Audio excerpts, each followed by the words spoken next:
The first 10 years of my life, I spent in a series of foster homes and orphanages. My mother had 3 boys by the time she was very young, in her early 20s. And my father abandoned his family. He just left. He took off one day. Well, I was born in 1940, and there was a depression in the world. There was a war getting going. There was no welfare.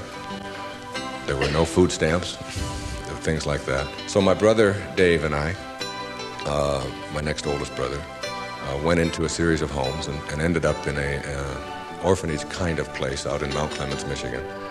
And my oldest brother went with my grandmother, 9 or 10, and got us back together.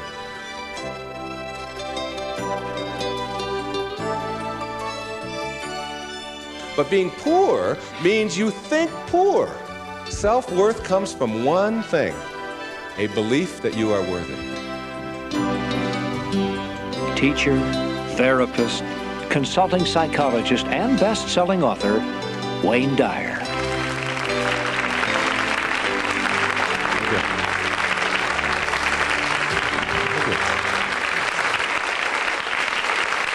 Thank you. Thank you so much. Enough. Thank you. I appreciate it so much. The topic, if there is such a thing, for today is choosing your own greatness, or being a no-limit person, taking charge of your own life. Something I really believe, that you are the sum total of all of the choices that you've made up until now. And anything about yourself or your life that you don't like or isn't working or isn't mobilizing you is to be looked at in terms of, can I grow? Rather than, why did I do it, or isn't this wrong? See, the 2 ways to motivate yourself are deficiency motivation, which says, where I am I don't like. I don't like what I've done. I don't like the fact that I can't do this well or I can't do that well. So I will list these things in my own repertoire, and then I will be constantly trying to repair those deficiencies, always assuming that I'm deficient, that there's something wrong with me, and I'm trying to fix it. And when you do that, you spend your whole life doing that. And you never arrive, because your life becomes a series of trying to get someplace else. And it is, if you follow that, if you live that, if you behave that, then what happens to you is you become a person who will always suffer from this disease called more. You always have to have more. Because whenever you are getting where you want to go, let's say you want $100,000 in the bank, and you work, and you struggle, and you deny yourself, and you do all of those things, and you finally you get there, and here you are, you got $100,000 in the bank. All of this stuff over here is, of course, your life, and that is all you know. That's what you know how to, that's how you are. That is your being. That is your way of being. So that when you do get here, what you will do is say, this is not enough. A no-limit person is never operating from deficiency or from lack in their life. They're never saying, I don't have enough.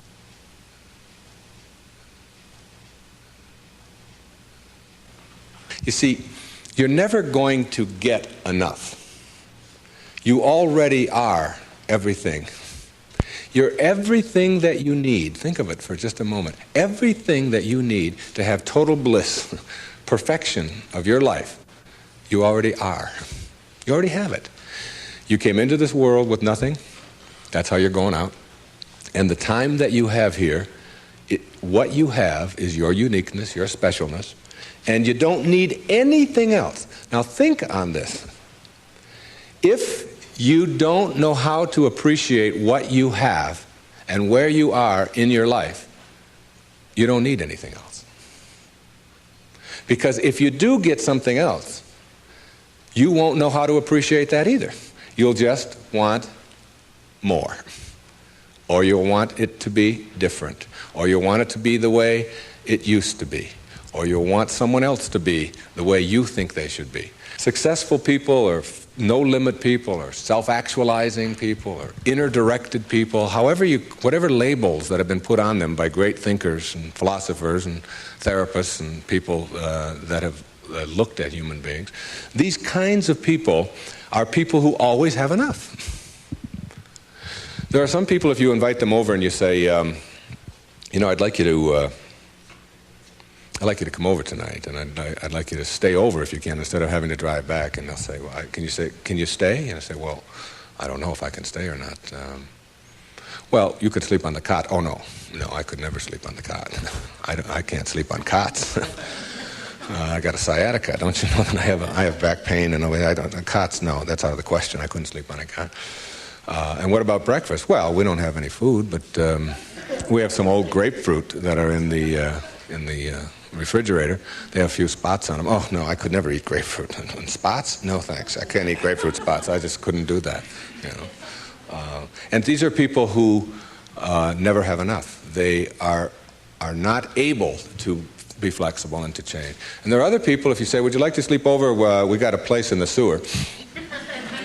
Hey, that'd be great. I can handle that. No problem. I slept there before. It's all right. And all we have is grapefruit. Oh, I love grapefruit. Well, there's got spots on them. Oh, I really like grapefruit spots. Those are terrific. I'll go for those.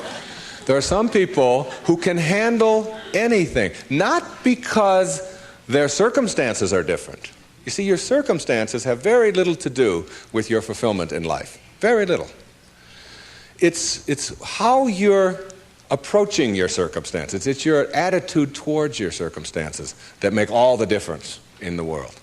And taking what you are and accepting it. I got to show you this. I don't know if the camera can get this.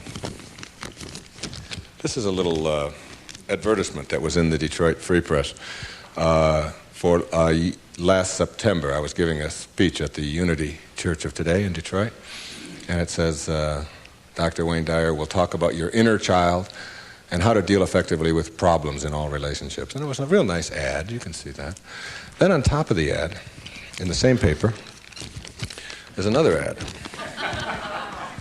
And the ad says, face it.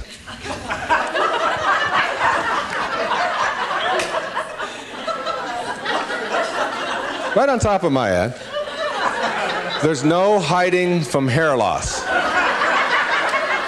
And they got a picture of a guy with a box over his head.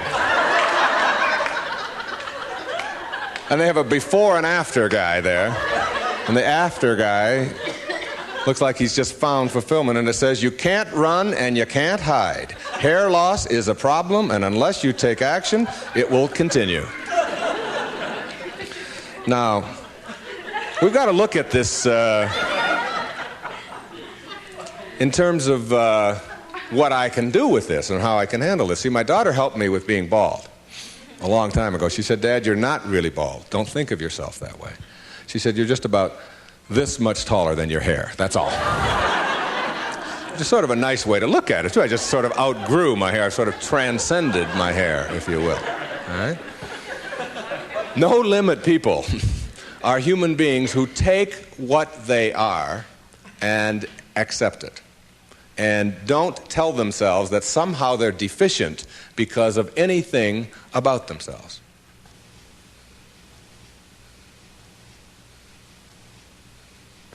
This is a very crucial concept for me and for virtually all of us.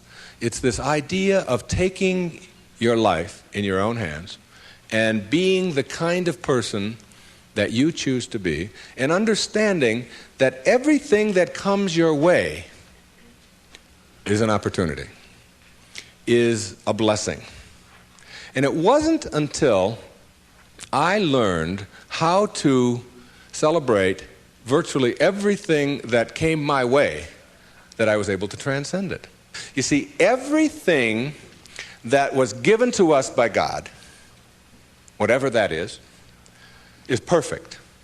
No one can deny the mountains are perfect and the rivers are perfect and the birds are perfect and the hippopotamuses are perfect and so on. This is just what was given to us. Everything else that you have on our planet, that we have on our planet, comes about as a result of thinking. Thinking. Thought makes it so. All right? This microphone comes about as a result of thinking. Somebody imagines it. Somebody then tells somebody else about it, and it creates it. The dress that you're wearing, this shirt that I'm wearing, the shoes that you have, the stage, these cameras. Everything that you see that wasn't given to us was created by man as a result of the way that we think, the way that we think. So what gets inside of us as a cell comes about as a result of the way that we choose to think in our lives. Very important principle to understand. Because once you get a hold of thinking, and that it creates everything that you have in your life, you can change and make it as absolutely perfect as you want it to be, because thought makes it so.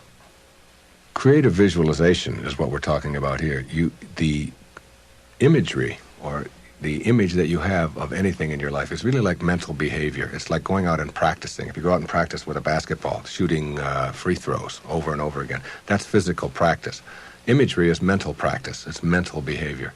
When you have an image that you can succeed at something, when you have an image that you can do it rather than that you can't do it, when you get into your car and you have an image that you're going to find a parking place rather than that there'll be no place to park, so you're not looking for no place to park, you will start acting on the image that you have, very much like you will start acting on the practice that you have when you're shooting baskets or when you're hitting a forehand or working on your soup or anything else that you're doing. Bucky Fuller, who I served with on the Hunger Project Advisory Council for 9 years, who died not too long ago, said that 99% of who you are, you can't touch, you can't see, you can't smell. 99% of you is untouchable, unsmellable, invisible. It is what Ken Kais has called your conscious awareness. It's what looks out behind those eyeballs. What is that? It isn't cells. It's some kind of conscious awareness that you are. And make no mistake about it, you've occupied a whole lot of bodies already. Now, this is not reincarnation talk. Although, I don't know about this reincarnation. People ask me if I believe in it. I say, well, I taught in a junior high school in the inner city of Detroit for 4 years. And I saw those dead bodies come to life every day at 3 o'clock. So I believe in reincarnation, all right? Now, if 99% of who you are, you can't touch and you can't feel and you can't smell, then what is it? Who is it? Where are you? What is this thing called your essence or who you are? And where does it go? Now think of this. You were in a body. I have a little baby girl who's 11 months old. And we were all in a body that size. Well, it's only a body about this big. Got fingers only this long. You know? Got tiny, tiny little parts all over the place. I mean, she's only this tall. Now, is that her? Is that her essence? Because I have other children who are much older, and I am much older than that, and I can remember being 3 and being in a different body. Still me, still my essence there, different body, totally different, doesn't even look anything like when I was 11 months old. And then I was 13 and had a funny body at 13. But still my essence was there in a whole new body. Hairs growing all over the place that I didn't understand, all kinds of things happening to it, you know. Then hairs falling out of it later on, you know. Looking at those hairs that fall out and say, what held it in yesterday? You know, I don't know. I don't even understand that, okay? And so it's like who I am has been in many, many bodies already, all right? And that essence, you see, everything on our planet that is alive can never die. It can never die. Life doesn't die. It just transforms. It just moves on to new places and new ways of being, new ways of being. And the way of being that is the most transcendent of all is this way that comes from seeing yourself as love and only having that to give away. Only having that to give away. Let's say I were to stand up here in front of you and just visualize for a moment that I have an orange. And I take this orange and I squeeze it as hard as I can squeeze it, okay? What's going to come out? Juice. What kind of juice? Orange juice. Apple juice, any chance? Once in a while? Come on, now and then. A little mango juice come out of an orange once in a while? No mistakes, right? Never, no matter what. Next question. Everybody passes. These are easy, okay? Why, when you squeeze an orange, as hard as you can squeeze it, does orange juice come out? Because that's, not because it's an orange, because that's what's inside, isn't it? On our planet, when you squeeze something, what comes out of it is what's inside. Not too difficult, all right? Does it matter if your mother squeezes the orange? Does it matter what instrument she uses? Does it matter if you just had your period and then you squeeze an orange? Does it matter if your boss squeezes it? How about if your kids do it? Your kids squeeze an orange. Does it matter? Does it matter what time of day? Suppose they do it at noon, all right? How about at 4 in the morning? Does that matter?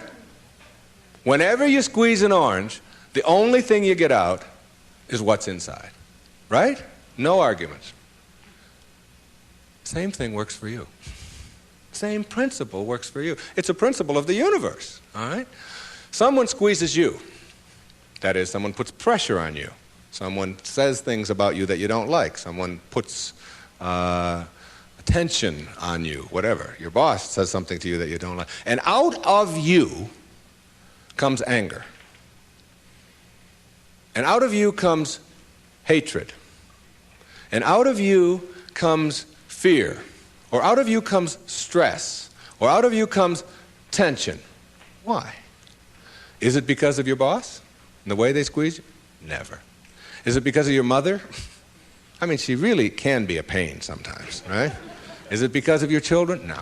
What comes out of you always when someone squeezes you is what's inside. This is the vital principle of being a no-limit person. It's so crucial to get this and understand that. That if you have any hatred in your heart for anyone in this world, or any anger, or any fear, or any of those things, it has nothing to do with the rest of the world.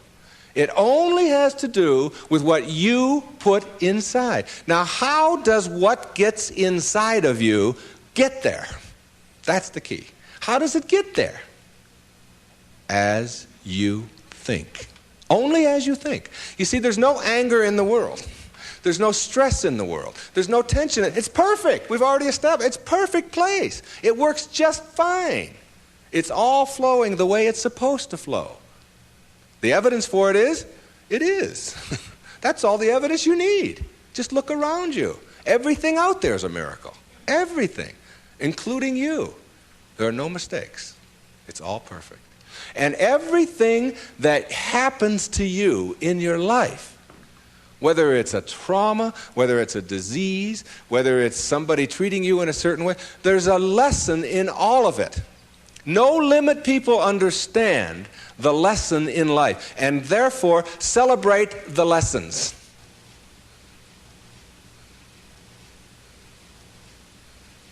It's true. And when you get to that point in your life where you're not cursing the things that come your way and blaming the things that come your way, and particularly blaming it on somebody else, and you hear it all the time. She hurt my feelings. How's that possible? How can anybody hurt your feelings? Your feelings come from your thoughts. No one can hurt your feelings without your consent. No one can make a fool of you without your consent. No one can embarrass you without your consent. These are choices that you have that come from the way that you think. Someone calls you a name.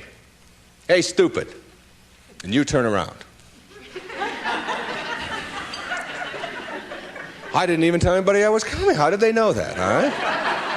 And then you blame the person who called you a name.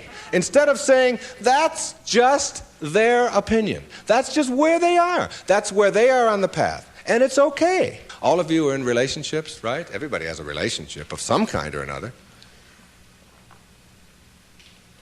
In your relationship, you have any problems? Any of you have a relationship and you don't have any problems? I'd like you to take this microphone. I want to sit down and listen to you. Everybody in a relationship has problems, don't they? Right? Now, when you say, I'm in a relationship, I got problems. Therefore, there's something wrong. Something's really wrong, all right?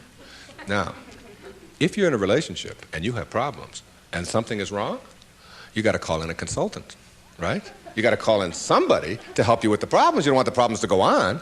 Who are you going to call in? You only got yourself. That's all you got. You might get a therapist once in a while, but they got worse problems than you do. The only consultant who can help you with your problems is you. And who is that consultant that you're calling in? We've already established that there's something wrong with that person, right? Something wrong. So now you're going to call in a disabled person to deal with your problems in your relationship, right? Now this is a really sick approach to curing your problems.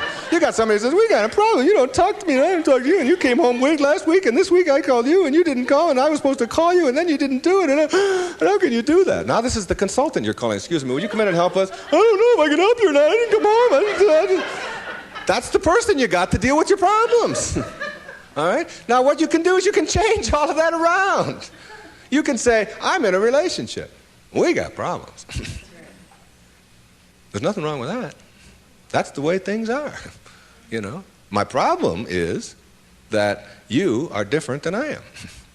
And you think differently than I do. And you behave differently than I do. And you smell different than I do. And you have all of these attitudes over here that I don't have. Nothing wrong with that. That's the way it is. When two people get together in a relationship, you don't have two people becoming one. If you do that, then what you end up with are two half persons. Who wants a half a person in a relationship? You always are single. Even if you're married and and involved in a relationship forever, you're still always single. You're still always you.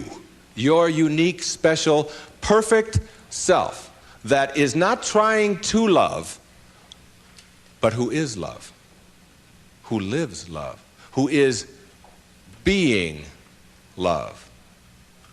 The same as if you pray to God and say, God, will you please help me with my problems?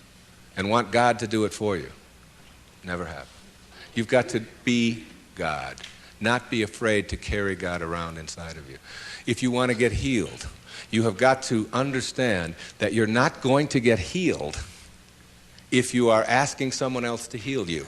And ask any doctor that you know, any surgeon particularly, who's taking somebody into surgery, and ask them which person has a better chance of living, of surviving, say, serious surgery. Is it the one who has a will to live, or is it the one who's just given up?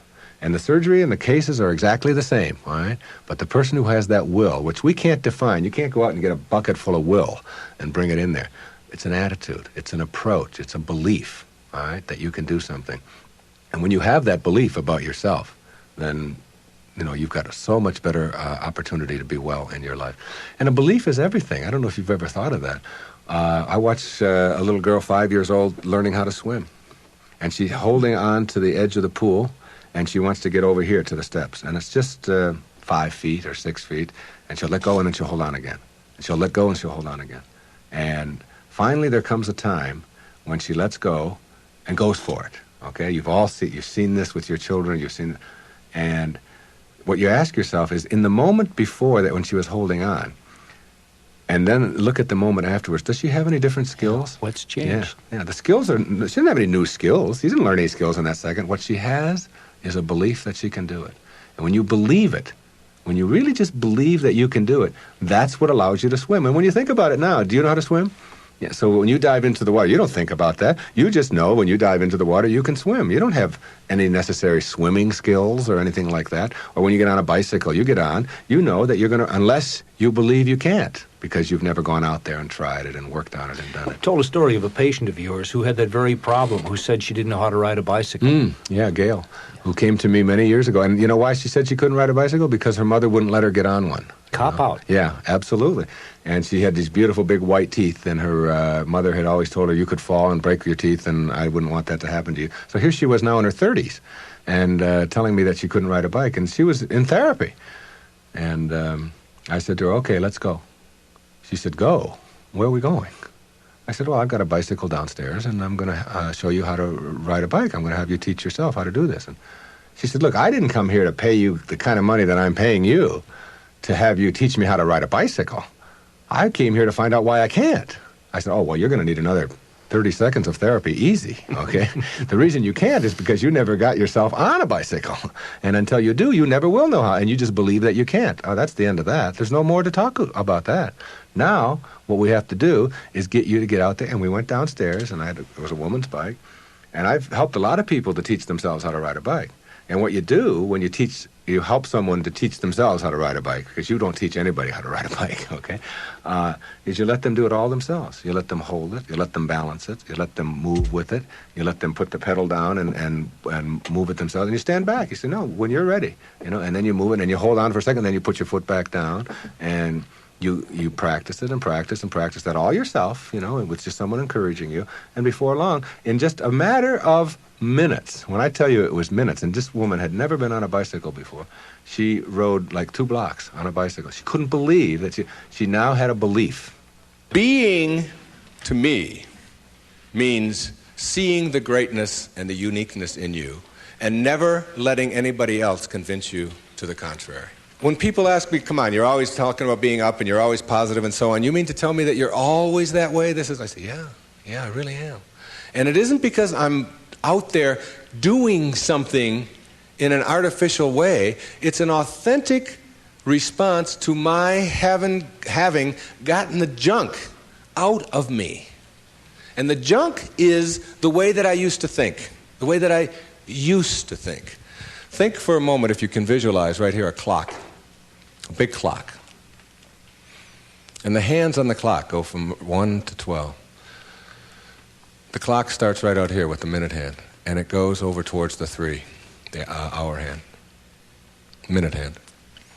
And that's the time in your life when you are moving away from yourself, from your true self. That's the time when you are trying to put other people down, trying to prove that you're bigger and better than somebody else, trying to make yourself right all the time, as opposed to being with somebody else. It's like you're moving away, and a lot of people spend a lot of time moving away from their true self, because your true self is this little child, is this beautiful little child inside of you that has only love and acceptance for everything in the world, and no dis-ease, no absence of ease. You move away towards the 3, and then you move down here this way, and you're still moving away from yourself until you hit the 6.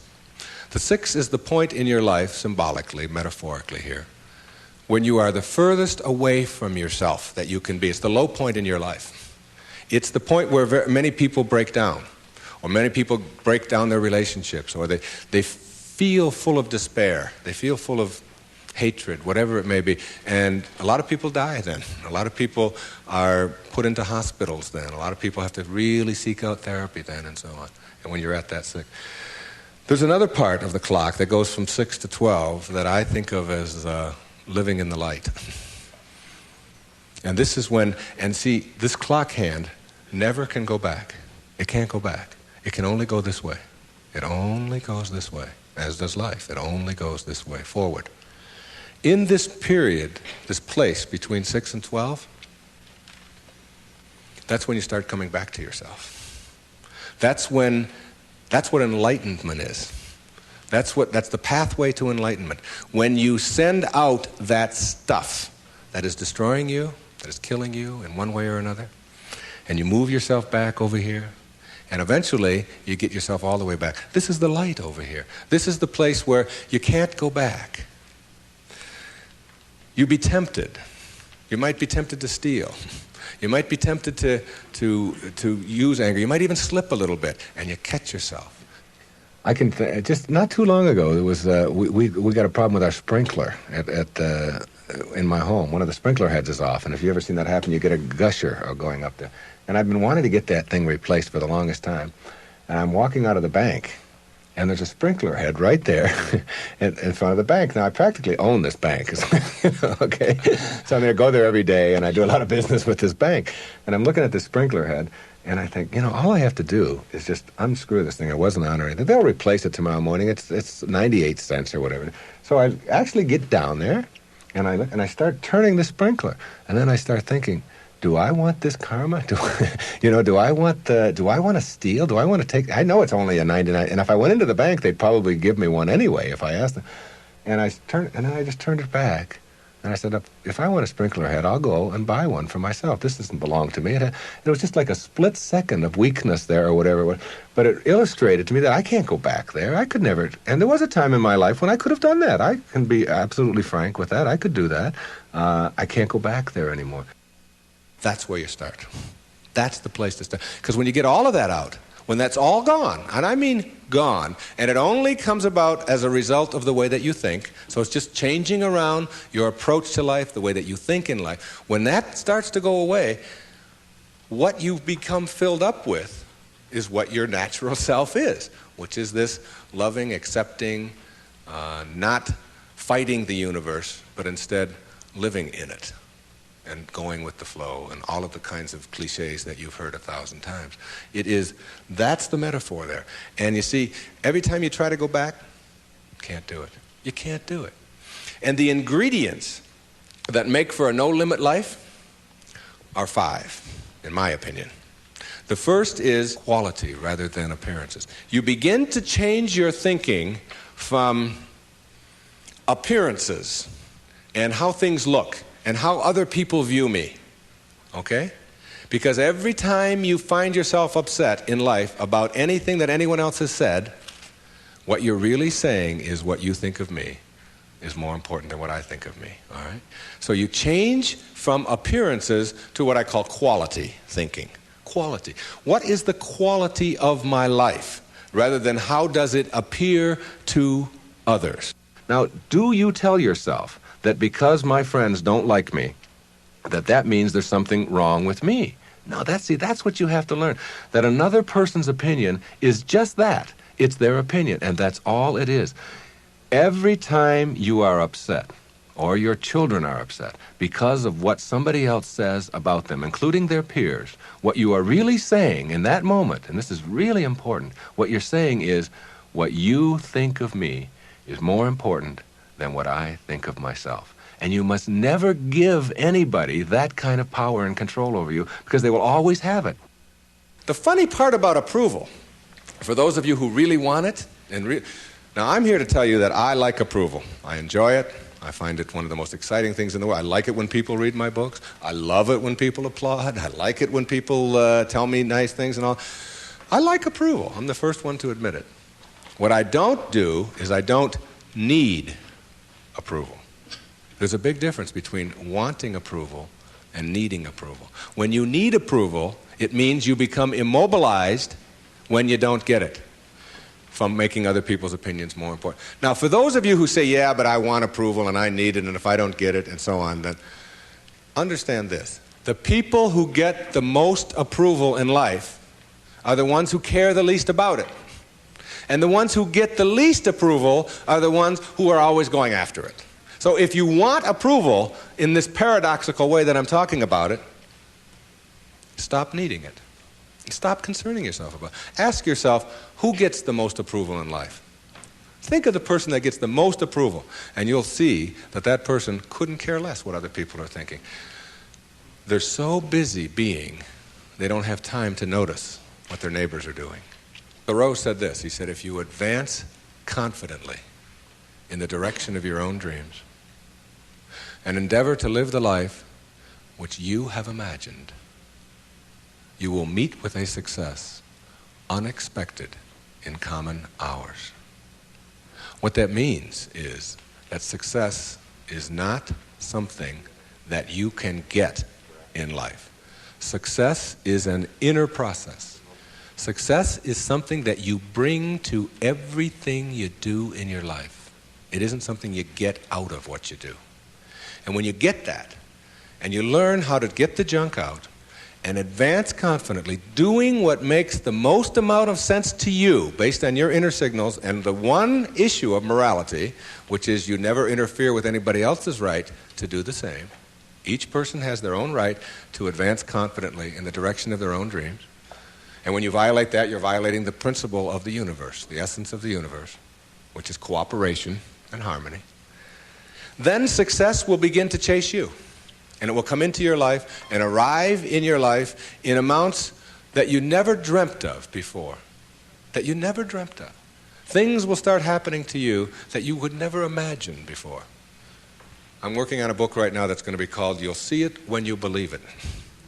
And when you start believing in some of these principles, you'll start seeing things that you were blind to for so long. When you were back here in the 2 and the 3 and the 4 and the 5, when you were moving away from yourself, as long as you're moving back towards your universal essence, your harmony with yourself, your cooperation with the rest, things will start happening in ways that you never dreamt of.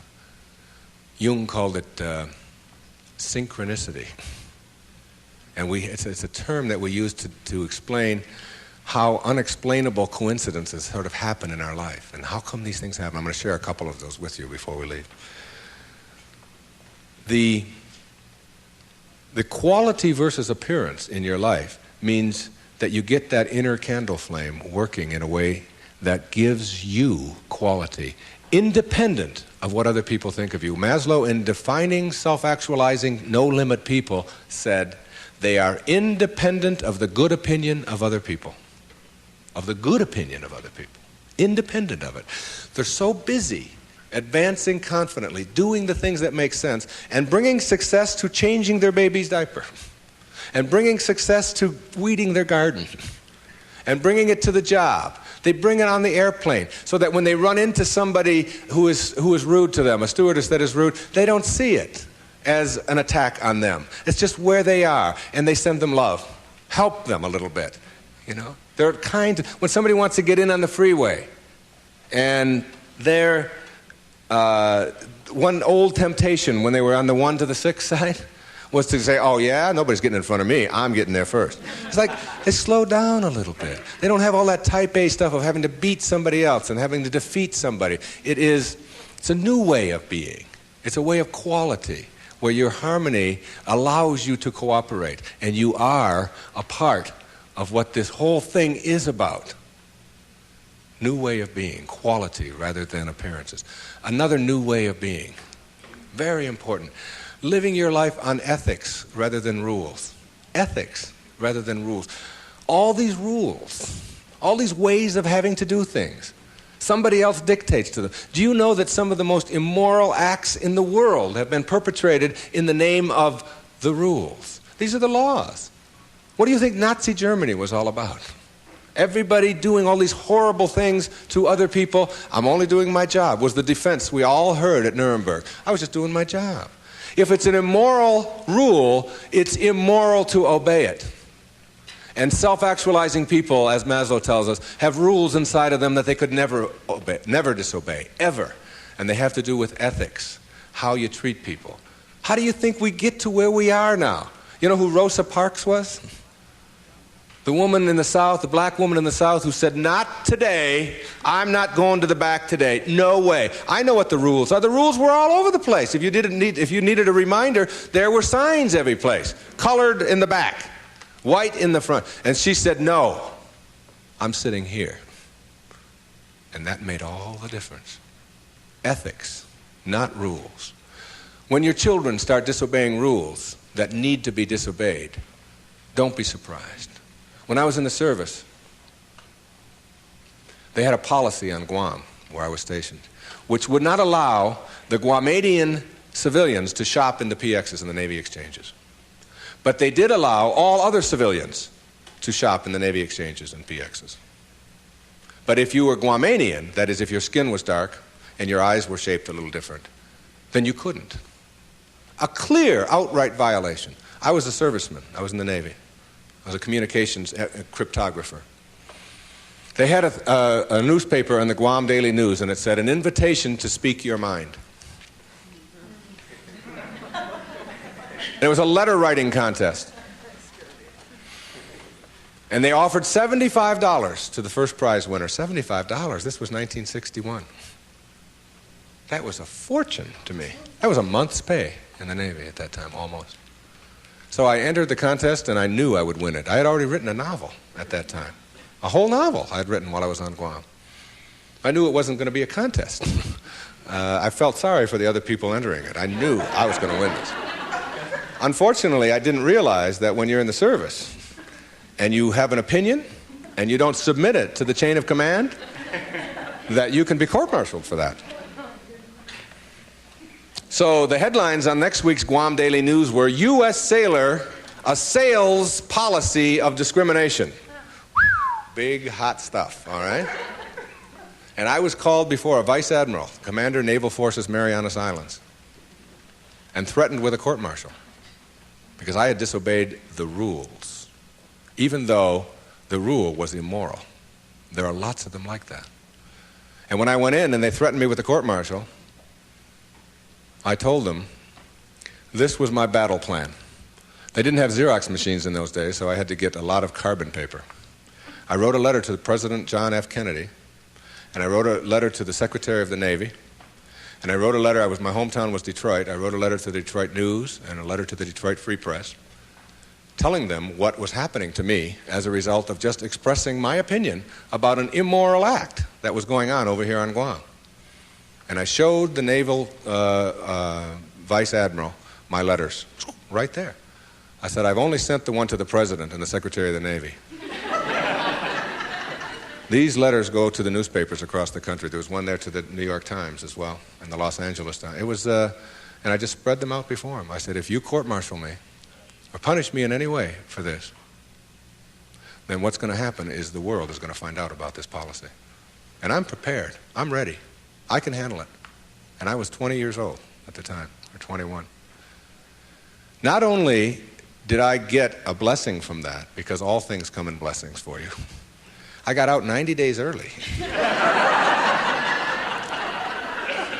And they stamped on my record, P.I., because the president took it up and sent it to the secretary. Must have.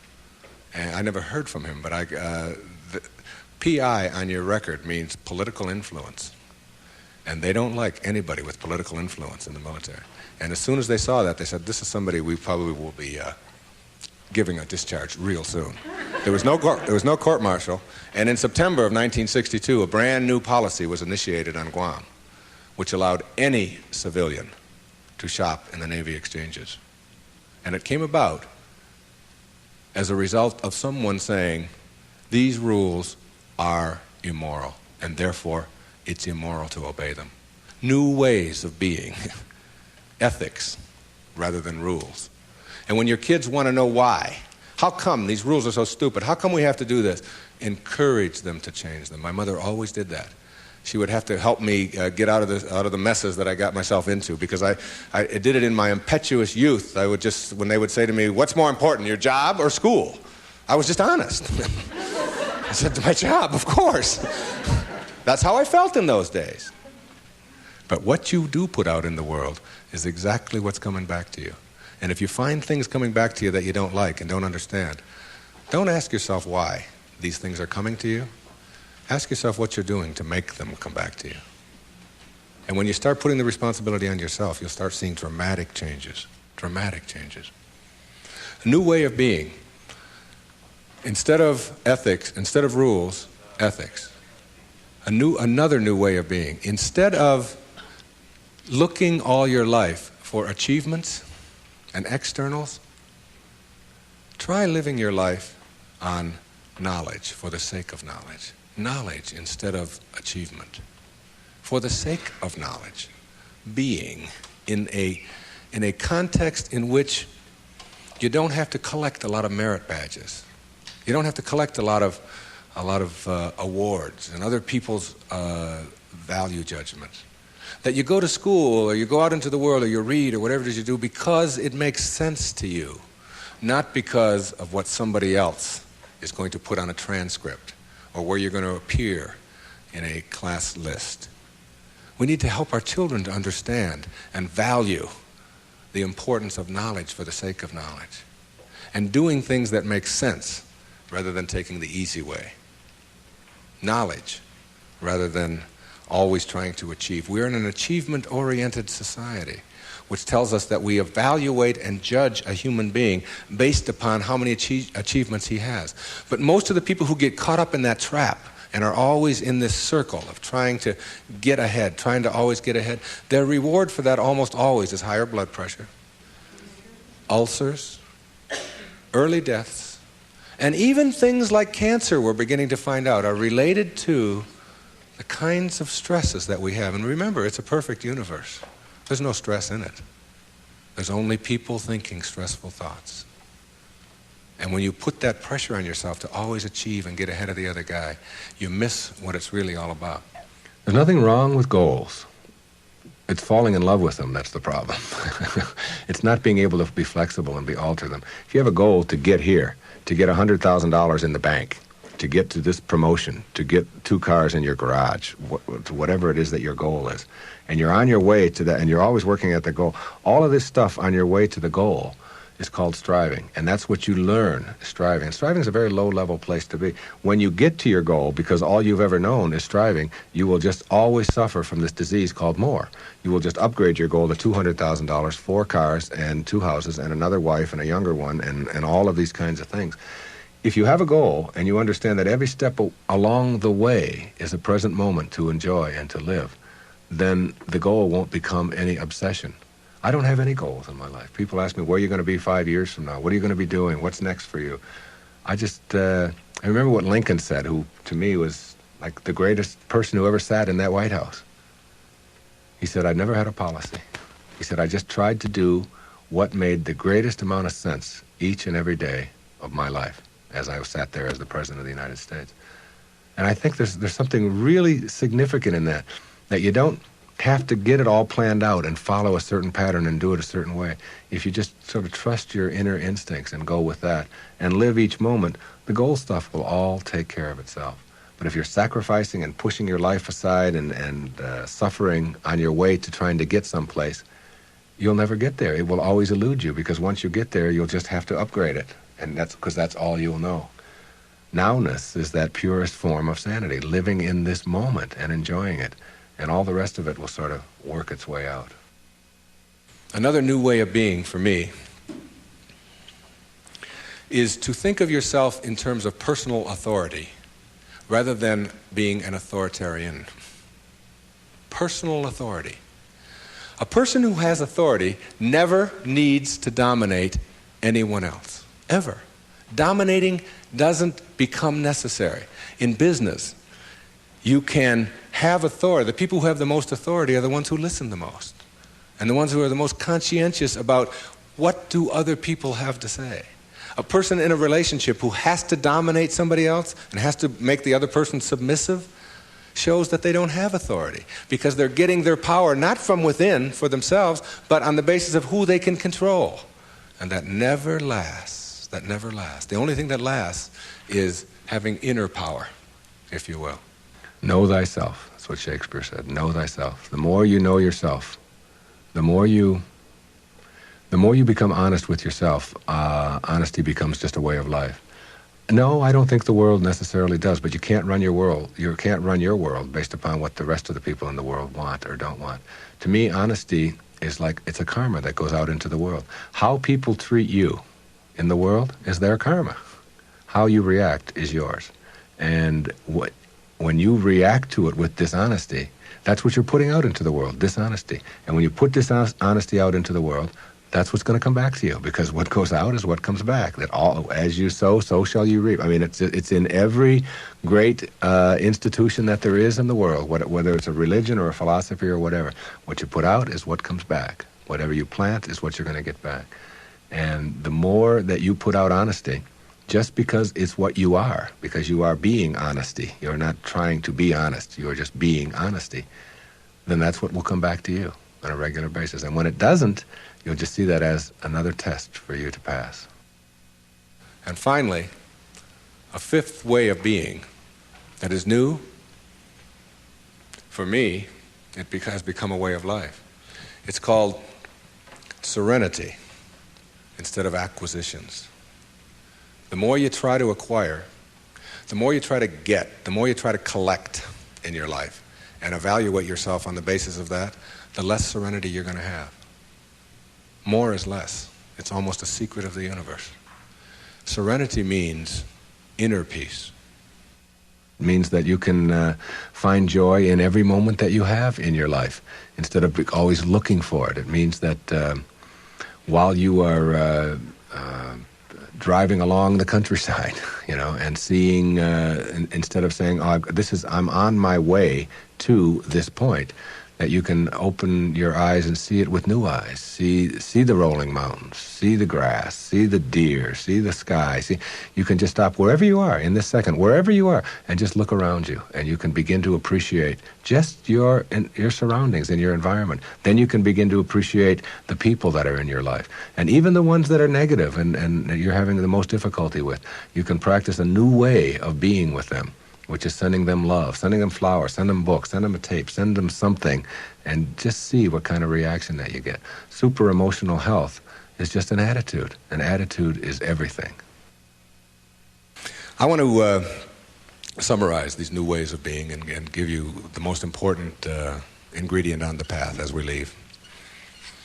I said that it's quality in your life to be focusing on rather than appearances, and it's ethics rather than rules, and it's knowledge rather than achievement all the time, and it's being personally an authority on yourself rather than authoritarian and trying to be dominating someone else or to be dominated, and serenity, which is the name of my little girl, my youngest daughter, Serena, rather than acquisitions and accumulations and trying to prove yourself that way. And when you get that serenity, which comes from the way that you think always, then you will replace all of the other junk that keeps you back here between 6 and 1 on that clock. And once you get past it, you'll never, ever be able to go back. Because the light, living in the light, is a way of being that if you're not there, you don't get it yet. But once you see it, and once it begins to take over your life, you can never go back. That is your purpose. Your purpose isn't to try to be loving. Your purpose is to be love and only have that to give away. Well, but there's one other ingredient, and it's really crucial. Forgiveness is the vital ingredient on the path of enlightenment. And if you don't know how to do it, then practice sending out love. Take the person or the people that you're having conflict with, any place in your life, send them something. You don't have to even do it physically. Just send them something that comes from inside. And what's inside is how you choose to think. And if you can make that love and do that, and that is to me the test. Not whether you can love someone when they smell good, when they do everything that you're supposed to, but whether you can love someone who has sent you hate or anguish in your life and send it back. You don't have to forget. You don't have to go back.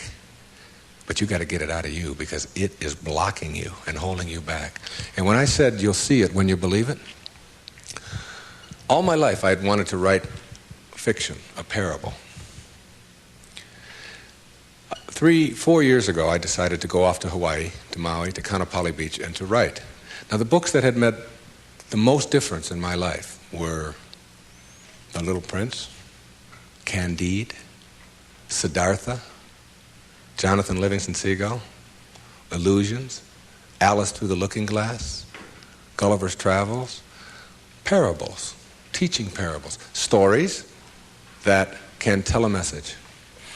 I went over to Maui, and I sat down on the beach, and I'd been talking about writing this, I'd been talking about doing this, and it was something that... And I have a little girl, and her name is Sky, S-K-Y-E. I decided to reverse the letters in her name, E-Y-K-S, and put an I in there, which symbolizes the self, Icus. And I just created this parable of a woman whose name is Icus, who lives on another planet. The planet is Uranus. And it's a duplicate mirror image of Earth, only Icus can only see things as they are, not as we would like them to be. And therefore people are neurotic on Uranus because they have to be. She gives the anxiety attack report, if you will, because anxiety really does attack over there, and tells about anxiety coming in on the weekends and so on. Well, my visitor in my parable goes to Uranus, meets Icus. She cannot understand, as he describes Earth, why people would be neurotic by choice on Earth. Why would anybody be unhappy or depressed or miserable when anxiety doesn't attack, and when elevators really don't scare you, and when if you want a complex on Uranus, if you want to give a complex to your wife, you go to the store and buy one. And she says, what happened? Well, my husband gave me a complex, and it's true. Whereas on Earth, if you have a complex, it's because you've chosen to have one. She can't figure it out, okay? So she comes here. observes our people, and begins to see the secrets of the universe, and gives us these secrets, talks to the top leaders in our field. And that was my parable, and I wrote it, and she gives all of these wonderful secrets, some of which I've been talking about here today.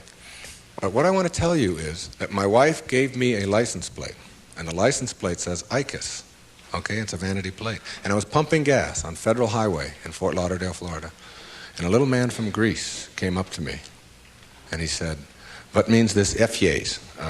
Which is how you say that in Greek. And I said, "Well, that's just a word. It's my daughter's name spelled backwards. It's a parable that I wrote."